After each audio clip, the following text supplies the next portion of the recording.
جبکہ جو پانچواں حصہ ہے وہ اللہ فرماتا ہے وہ میرے اور میرے رسول کے لیے ہے، اور اس کا استحقاق، اس کا حق خرچ کرنے کا آپ صلی اللہ علیہ وآلہ وسلم کو دے دیا گیا، اور آپ صلی اللہ علیہ وآلہ وسلم نے اس کے مزید آگے حصے کیے۔ پانچواں حصہ خود رکھا، چار حصے کن لوگوں میں تقسیم کیے؟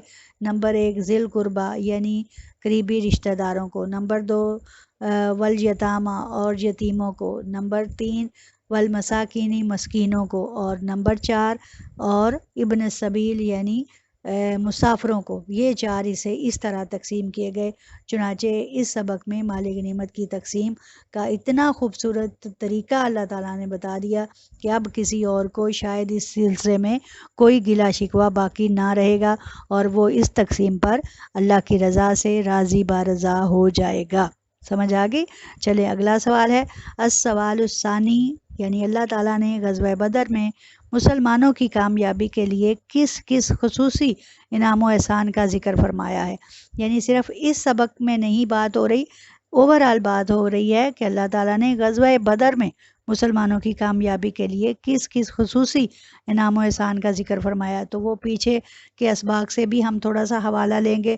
تو جو اللہ تعالیٰ نے ان پر انعامات فرمائے، ان میں سے کچھ انعامات جو ہیں وہ یہ کہ مسلمان اگرچہ تعداد میں تھوڑے تھے، ان کے پاس سامان جنگ بھی کم تھا، لیکن اس کے باوجود اللہ تعالیٰ نے بظاہر ان کو کم تعداد کے باوجود ان کی اس طرح مدد فرمائی کہ مسلمان میدان بدر میں جب مدینہ والی سائڈ پر تھے تو یہ جگہ نشیبی اور ریتلی تھی، ٹھیک ہے، اور اس پر چلنا مشکل ہو رہا تھا، پاؤں جو ہیں وہ ریت میں دھنس رہے تھے، لیکن جب اللہ تعالیٰ نے آسمان سے پانی برسایا، باران رحمت، ٹھیک ہے، جب اللہ تعالیٰ نے پانی برسایا، مسلمان جو پہلے کسی طرح کسی بھی حدث کا شکار تھے، یعنی کسی ناپاکی کا شکار تھے، تو جنابت یا غسل و استنجا کی صورت میں، تو وہ انہوں نے وہ پانی سے نہائے، انہوں نے پانی بھرا، اور رات بھر اللہ تعالیٰ نے اس کی وجہ سے ان پر ٹھنڈی ہوائیں چلائیں، اور وہ سو گئے، اور صبح تازہ دم ہو کر وہ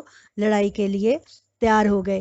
اور دوسری طرف اسی بارش کا کفار کو کیا نقصان ہوا کہ ان کی طرف پانی جو ہے وہ کیچڑ کی شکل اختیار کر گیا، اور وہ جب بھی حملہ کرنے کے لیے آگے بڑھتے وہ پھسل جاتے، اور اس طرح ان کے لیے دشواری پیدا کر دی۔ یقیناً یہ بھی ایک بہت بڑا اللہ کا انعام تھا۔ پھر اس بارش کے نتیجے میں اللہ تعالیٰ نے مسلمانوں پر نیند طاری کر دی، جس کی وجہ سے وہ ساری رات خوب سوئے اور اگلے دن خوب تازہ دم ہو کر اٹھے۔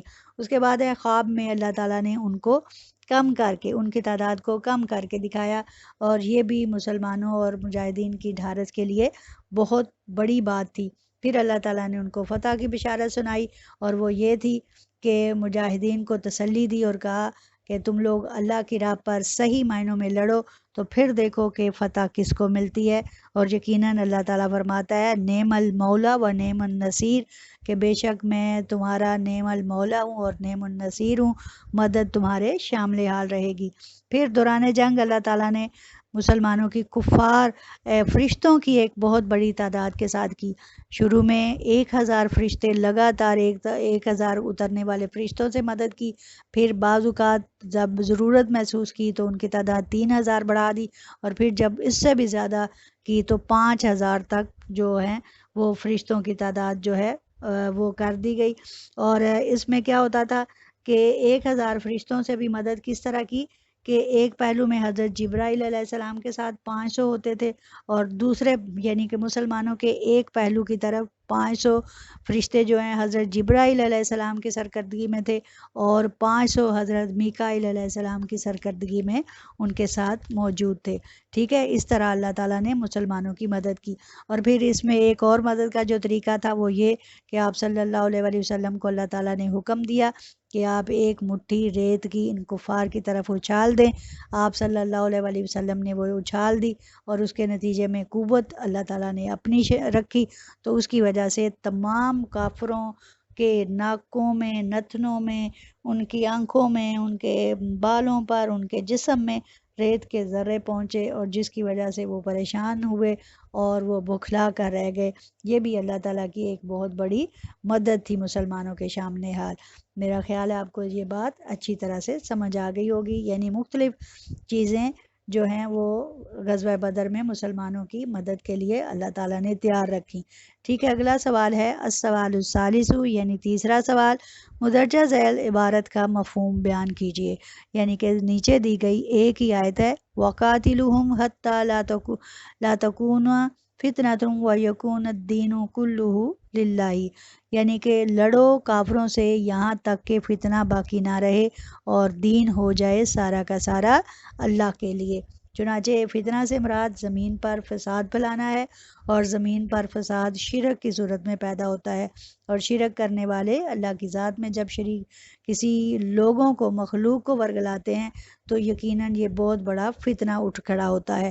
تو فتنہ نہ رہنے کا مطلب یہ ہے کہ سب لوگ مسلمان ہو جائیں، یعنی کہ مسلمان اس طرح لڑائی کریں کہ پوری دنیا میں صرف اور صرف مسلمان ہو جائیں، اور اگر باقی کوئی دنیا ہے تو وہ ذلیل و رسوا ہو، اور اگر وہ دنیا میں ہیں تو جزیہ ادا کریں. جس طرح اللہ تعالیٰ نے کفار کو شکست دی اور فتنہ ختم کیا، تو ساتھ ہی جن لوگوں کو قید کیا گیا تھا ان سے جزیہ لیا گیا. اور جزیہ میں جو ایک رقم اسلام کی تاریخ میں ایک چیز جو ہے وہ رقم ہوئی، وہ کیا تھی کہ حضرت عمر فاروق رضی اللہ تعالیٰ عنہ کے مشورے سے کیا کیا گیا کہ کفار جو کفار کے قیدی تھے ان سے کہا گیا کہ اگر وہ 10 مسلمان بچوں کو لکھنا پڑھنا سکھا دیں تو یہ ان کا ایک جزیہ ہوگا.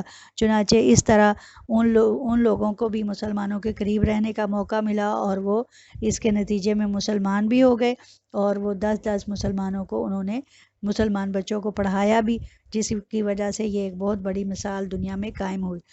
چنانچہ کہا گیا ہے کہ ہر حال میں اقتدار مشرکوں کے ہاتھ میں نہ رہے. اقتدار کس کے ہاتھ میں رہے؟ مسلمانوں کے ہاتھ میں. اور اگر کفار جزیہ ادا کریں تو بہتر، نہیں کرتے تو ان سے لڑو، اور لڑنے کا حکم اس وقت تک ہے جب تک کہ وہ مسلمان نہ ہو جائے. چنانچہ اس طرح دونوں آیات میں تناقض پیدا ہو جائے گا، اس لیے یہاں اس سے مراد ہے کہ حکومت، اقتدار، غلبہ اور تسلط یہ سارا کا سارا کس کے ہاتھ میں ہو؟ مسلمانوں کے. چنانچہ آئندہ بھی آنے والے لوگ اور نسلیں یہ جان رکھیں کہ انشاءاللہ حقیقی تسلط اور غلبہ اگر کسی کو حاصل ہوگا تو وہ اسلام ہوگا، وہ مسلمان ہوں گے، اور کوئی دوسرا مسلمانوں پر تسلط اور غلبہ نہیں پا سکتا. حضرت مقداد بن اسود کی ایک روایت ہے، کہتے ہیں کہ رسول اللہ صلی اللہ علیہ وسلم فرما رہے تھے کہ کوئی ایسا مکان اور خیمہ روئے زمین پر نہ رہے گا جس کے اندر کلمہ حق یعنی اسلام کو داخل نہ کر دے، خواہ وہ عزت دار کو عزت دے کر یا ذلیل کو ذلت دے کر کرے. تو مکان اور ڈیرے والوں کو مشرف با اسلام کر کے، یعنی کہ کسی بھی طریقے سے ان تینوں چاروں طریقوں سے اللہ تعالیٰ سارا غلبہ کن کو دے دے گا؟ مسلمانوں کو اور اسلام کو دے گا. اور اللہ تعالیٰ اہل کلمہ کو ضرور عزت فرمائے گا، اور جو کلمہ پر ایمان نہیں رکھتے ان کو ذلیل کر دے گا، اور وہ انہیں کلمہ اسلام کے حق میں مطیع کر دے گا اور انہیں ان کے زیر فرمان کر دے گا. یہاں تک ہماری تمارین بھی پوری ہوئی.